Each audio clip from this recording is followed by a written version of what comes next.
So, Daniel, you know what I've really missed the last few years? What's that? Actual comedy with an edge. Yeah. Yeah. Uh, Case in point, Tropic Thunder. Man, watching this movie just made me realize what we've lost. Yeah. You know what? I'm going to say it. I'm a fan of Ben Stiller. I remember at the time when he was at the peak of his career, it was popular for people to crap on him and say he wasn't funny. Screw that noise. Yeah. The man was a comedy great. Yeah, he is. Yeah. I mean, yeah, between this movie, Zoolander, Starsky and Hutch. Yeah. I mean, yeah, no, he was great. Yeah, he had a great run there in the 2000s. Yeah, it's here. Meet the Meet the Oh, Meet the Parents. Parents. Yeah. Um, uh, the villain role in Dodgeball. The Blur. Um, Uh, there was also wasn't he also in that one Chasing Amy or whatever that Along Came Polly. Along Came Polly. That's right. Yeah. I've never actually seen that one, but It's all right. Yeah. okay. Yeah. But this movie, you could not get this made today, and I Oh mean this no. in a few ways. Yeah. First off, you have Robert Downey Jr., who I believe had just come off of making Iron Man, so people were willing to give him the benefit of the doubt. Yeah. Is in blackface for almost the entire movie. Yeah. Actually, let's take a step back because the way the movie opens is actually pretty genius because Yeah. they basically show four trailers to give you an idea of our four main characters. Yeah. And like everybody is playing a pastiche of a different popular actor or actors at the time. Yeah. Yeah, you got Ben Stiller who's basically playing like Sylvester Stallone, Arnold Schwarzenegger, type of actor. In his was it Scorcher 6, I think. Scorcher 6, where the world had frozen. Yeah. And you got Jack Black, who's kind of playing a cross between like Chris Farley and Eddie Murphy. The Hmm. the over the top comedic actor who has a bit of a drug problem. And in all of his movies, plays multiple characters using Yeah, fat suits and prosthetics. yeah. And then of course, you got Robert Downey Jr., who's I would say probably 90% Russell Crowe. I think is who they're spoofing, uh, with a little bit of Colin Farrell. See, Uh, I was kind of getting also vibes of what's his name, who played Batman in the uh, um, Christian Bale. Christian Bale, a little bit of Christian Yeah, Bale too, just because. And I don't know if he would have had this reputation at the time, but the dude zigzags his weight for his different roles and gets really deep into things. yeah, yeah, But like that sort of serious auteur actor. yeah. And, Also, yeah, this is a movie where technically Iron Man and Spider-Man make out off camera, yes, yeah, since Tobey Maguire's in the gay priest movie with him. yeah. And then last but not least, we got Al Pacino, who is basically just your standard rapper turn actor, like like Ice Cube or Ice T, or guys like that. Um, and they're making a Vietnam War movie that's based on a book written by a Vietnam veteran, played by Nick Nolte, who has hooks for hands because he lost his hands in the war. Yep, which is why people pay attention to the book because sorry, I'm just kind of laughing helplessly. So first you see the trailers, then you cut to them filming the scene in progress. After they give a quick rundown of Vietnam. Four Yeah. men survived this experience. Three of them wrote books. 2 books were published.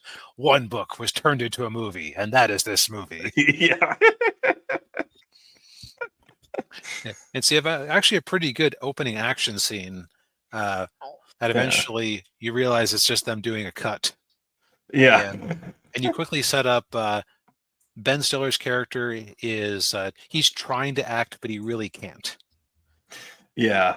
He does the Willem Dafoe moment from Platoon, where he's got his arms out and he's getting shot, and he's there with Robert Downey Jr., Kirk Lazarus, and he's they're supposed to have this like emotional scene, and Robert Downey Jr. like spitting and sobbing and making himself messy. Yeah. And Stiller's just kind of like, what am I supposed to do here? Yeah. And so they blow the most expensive shot in the movie. So Nick Nolte, I know this will be hard to believe given his reputation, but he talks the director into doing something stupid. Yeah. And a little crazy. They just go out into the woods to do some guerrilla shooting. It's like, no trailers, no explosions, just no special effects. There are cameras hidden all over the place. I'm going to follow you, and we're going to get some real shooting out here. Yeah. And then the director steps on an old French landmine and dies instantly.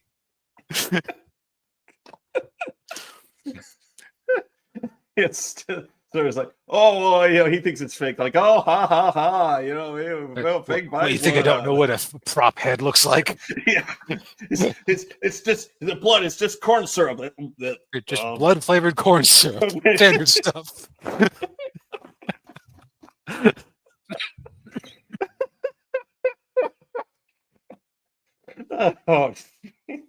Oh man. But where this movie also, it's amazing that it manages to succeed. Think about how often the general public rejects movies that are about making movies or about the business. Yeah. It's like the Hollywood loves those movies about itself, but the general audience can often skip them. That just goes to show that they were smart with how they chose to portray things, because it's all over the top portrayals. Like, everybody can get these parodies. Like, even if you don't know who Colin Farrell is, if you don't know exactly who Downey Jr. is parodying, you can wrap your head around, oh, he's an actor who gets way too deep into his roles. Yeah. I don't break character until I get to the DVD commentary. Yeah. Yeah. Yeah, and you got Ben Stiller, who's the he's the action hero who's trying to be taken seriously as an actor. So he does, Simple Jack. Oh, I'll see you again in my head movies.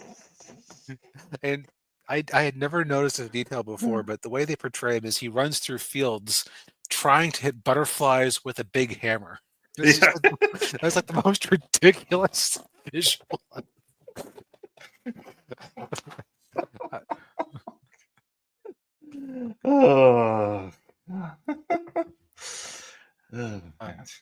This is also Jack Black before he became insufferable. Yes. Because it is perfect casting to have him as a drug-addled fat comedian on edge. Yeah. He's always going off to try to do his drugs, and what kills me is when they're riding up in the helicopter. He's like, I forgot to bring my vitamins, my jelly beans, my jelly beans. You know who I always completely forget about from this movie, though? Yeah. It's was it Jay Baruchel? Oh yeah. As Kevin Sandusky. He's kind of the only other thing I know him from is as the voice of Hiccup from How to Train Your Dragon. Yeah. I've seen him in a few other things. He plays. He was in the Schwarzenegger show on Netflix. Oh, Um, okay. yeah, he played his Schwarzenegger's daughter's boyfriend, um, and he was also in he was also in Fanboys. I don't know if you've ever seen that movie. I know of it, but I haven't seen it. Oh yeah, we ought to try to watch that and review that sometime. But he was good in that movie. Yeah, they tried to make. I want to say like in the mid 2000s, they tried to make him a thing, and it just or like late 2000s, early 2010s, they tried to make him a thing, and he just didn't really catch on. Yeah, like he's kind of forgettable even in this movie, even though technically speaking, he's like the voice of reason who keeps these crazy people from totally spinning out. Yeah, yeah, and yeah, because he's the only one who like knows how to read the map, and He paid attention to all the briefings and education things they had. He actually yeah, read the book, which yeah, everybody is shocked by. yeah. And I think he was like the only one who went through boot camp. That's right, they like the fake boot camp to get them ready to act like soldiers. Right, yeah. It also occurs to me that he's the one they didn't give a trailer to Mm. at the start out of the main cast, which is interesting. Like I wonder if a trailer existed for him and what it would have been like. Yeah, I would have been But curious to see. Although I think they kind of hint that he's like just like such a young up and coming actor that he's just getting started. This is like his first big role in a movie. yeah, I'm trying to think of like what you would possibly parody him with.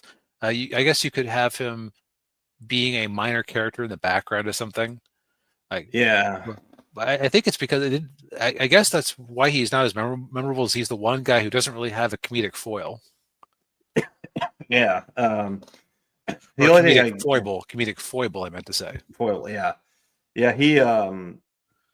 You probably could have he'd been like a background character in some teen romantic comedy. Hmm. Yeah. Um, Right, like he'd be the best friend in a rom com or something. yeah. Yeah.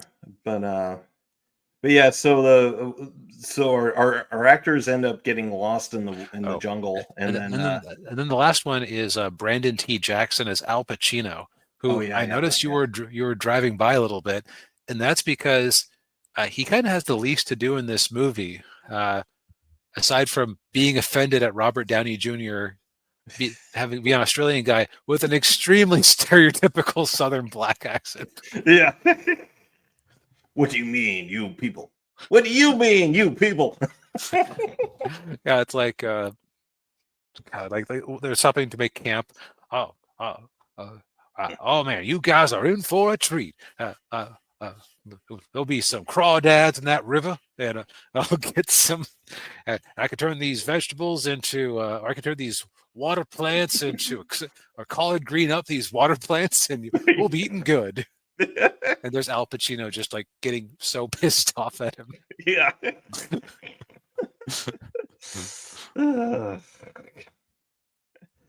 Yeah. But okay, so we've got, yeah, but like you were saying, they go out to Yeah. shoot the movie, and horrible things happen. Um, Yeah, and then they get lost in the jungle, and then they Stiller gets separated from him, and then he goes native. is attacked by a vicious animal. Yeah, it's a panda. Other minor performances.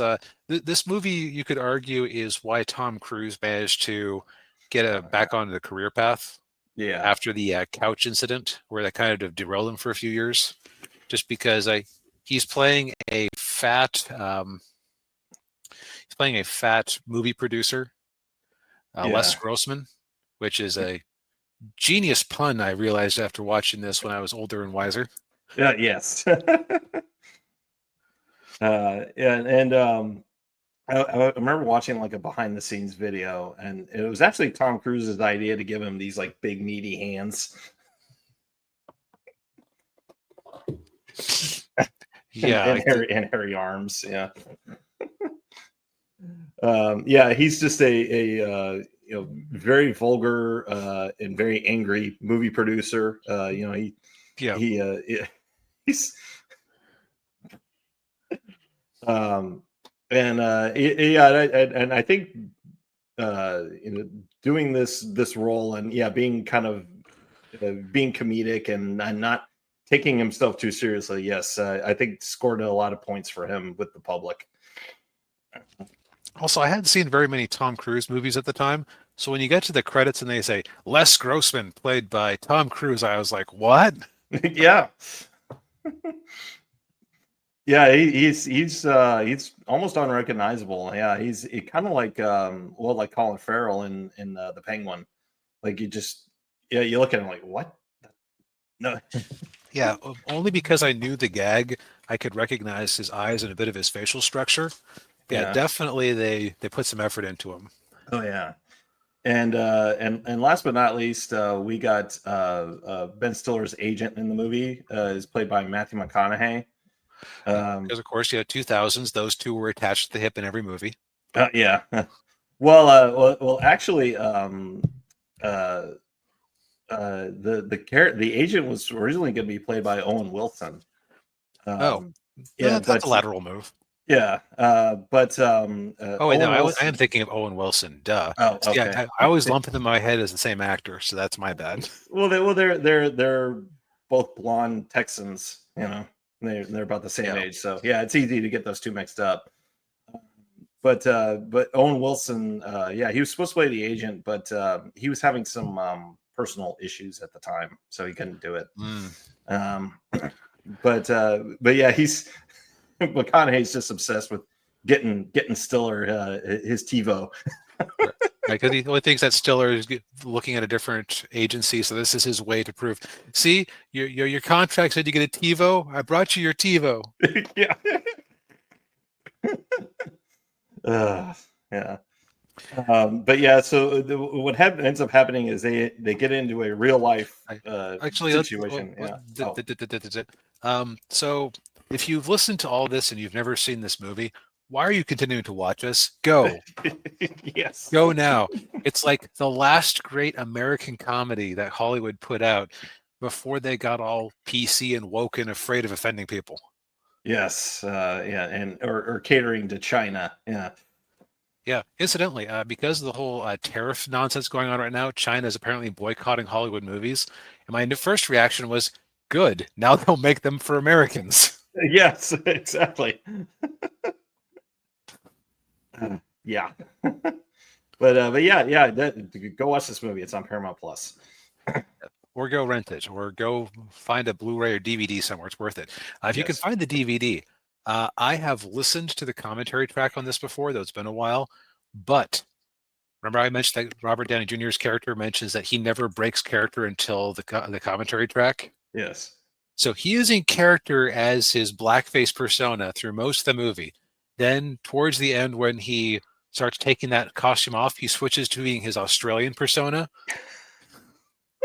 And then I think at the end, he finally is back to being Robert Downey Jr. By the end of it. So it is worth a watch.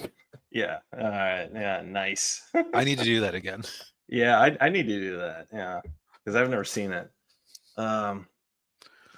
But yeah, yeah. All right, so now we can get into some more of it. I love the idea that, so yeah, like you're saying, he comes across a group of actual Vietnamese drug runners. Yeah. Who he is saved because they recognize a Simple Jack from his failed Oscar bait movie. Yeah. Where he went full R-word. Yes. Yeah, and then they make him reenact scenes from the movie. Yep. You make me happy.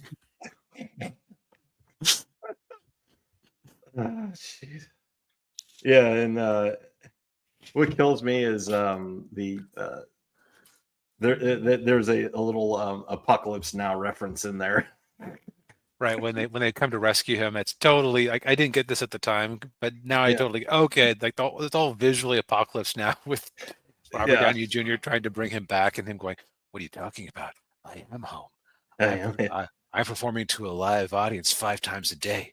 I won an Oscar." It's a little stick Oscar they made him. Yeah. I'm a dude playing a dude disguised as another dude.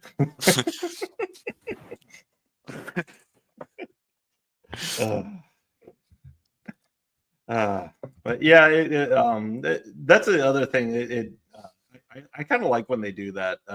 Put them in, put actors like this, and then actually put them in a real life or death situation. Kind of like with like Galaxy Quest or Yeah. Three Amigos. Yeah, Right. It's a fun trope because everybody can understand an actor, and also like imagine, oh man, what if the actor's situation suddenly turned real?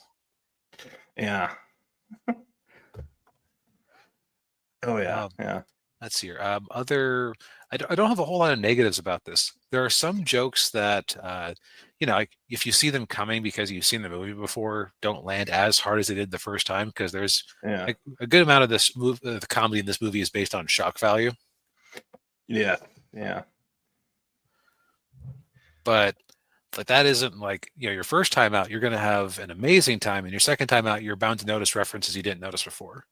Yeah, yeah, yeah. I noticed that too because it's because it's been about like at least 15 years since I watched this movie. Um, I saw it in theaters, and I think I've seen it once since then. yeah, I think I rented it on Netflix when it came out on DVD. Which back in my day, Netflix she did mail in DVDs. They'd send you a piece of plastic what contained the movie, which was the style at the time. Yeah. And you can keep it as long as you want, and when you're done, you just put it in the mail and they send you another one. Or if you wanted to be fancy, you could have two at a time. Yeah. But yeah, I don't really have anything negative to say about it. I think the only thing that, okay, it's kind of funny in retrospect. The choice to make Al Pacino's character be closeted homosexual, they Yeah. kind of reveal it when they're having the award ceremony for the movie they made based on their experience trying to shoot Tropic Thunder. Yes. Yeah, because he's there with Lance Bass from Yeah, I'm like, NSYNC. Yeah. oh, is that who that was? Okay, that's Yeah. even funnier. Yeah. But like his character was so hyper macho and everything, Yeah. and it's funny in retrospect because at the time that was a joke about, haha, all these hyper masculine rappers are secretly gay. Yeah. I, Yeah, I I remember that. Yeah.